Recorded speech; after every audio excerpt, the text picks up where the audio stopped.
বুয়েট না হইলে আমি কই যেতাম, এটা যদি একদম সত্যি উত্তর দিই, আমি যখন বুয়েটের জন্য অ্যাপ্লাই করি তখন আমি খুব বাচ্চা ছেলে আর কি। সো জেদ ছিল কিছু, লাইক আমার চিন্তা ছিল যে আমি এমআইএসটিতে অ্যাপ্লাই করছি, ঢাবিতে অ্যাপ্লাই করছি আর বুয়েটে অ্যাপ্লাই করছি।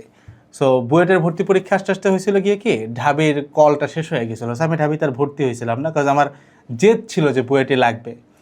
তবে এইটার আবার আরেকটা সত্য আছে যে আমার কিছু প্ল্যান বি ছিল। আমি তখন ভাবছিলাম যে যদি কোনো কারণে বুয়েটে না হয়, আমার যেহেতু ডাবল GPA 5 ছিল, স্কলারশিপ অলরেডি ছিল, আমি যে কোনো প্রাইভেট ইউনিভার্সিটিতে কিন্তু ফুল ফ্রি স্কলারশিপ পাইতাম, যে কোনো প্রাইভেটে।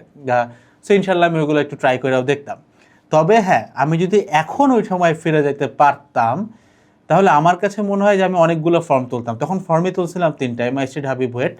তখন অনেকগুলো ফর্ম তুলতাম। অ্যান্ড যদি বুয়েট না হইতো, চুয়েট আছে, কুয়েট আছে, রুয়েট আছে, বুটেক্স আছে, আইওটি এবার এখন রিসেন্টলি খুব ভালো করতেছে।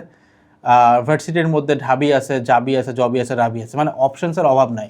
সো যেই জায়গাটা আমার কাছে মনে হয়তো আমার জন্য সুইটেবল, ওই জায়গার খাবার দাবার, পানি, এগুলো আমার জন্য সুইটেবল। পানিটা একটা ফ্যাক্টর অবভিয়াসলি, এটা অনেকে রিলেট করতে পারবা। অ্যান্ড আমি আমার ফ্যামিলিকে মুভ করাইতে পারবো, অথবা ফ্যামিলির সাথে আমার সপ্তাহে 2 দিন অ্যাটলিস্ট দেখা হবে, এরকম জায়গা, সেখানে আমি ইজিলি চুজ করতে পারি। আসলে ভার্সিটি খুব একটা ম্যাটার করে না, নিজের উপরেই সব। ভার্সিটির এনভায়রনমেন্টটাকে তুমি যদি কাজে লাগাইতে পারো, ইউ উইল অলওয়েজ শাইন ইনশাআল্লাহ আর কি।